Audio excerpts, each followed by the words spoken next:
Hey Jason, how's it going? Hey, nice to see you, man. I see you have your thread rolling machine here. Can I take a look? Yeah, sure. This is our new model CTR6N. How does the CTR6N machine perform in terms of operating speed? For this one, the maximum speed can reach to 450 pieces per minute. Wow!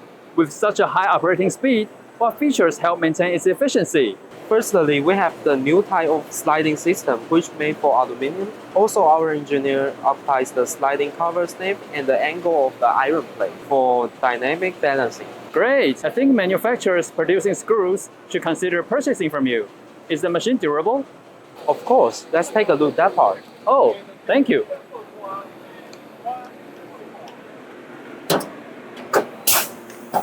Our machine body is made of ductile cast iron, which represents strength and toughness. It is equipped with an oil injection machine for lubrication, reducing component wear and extending the machine's lifetime.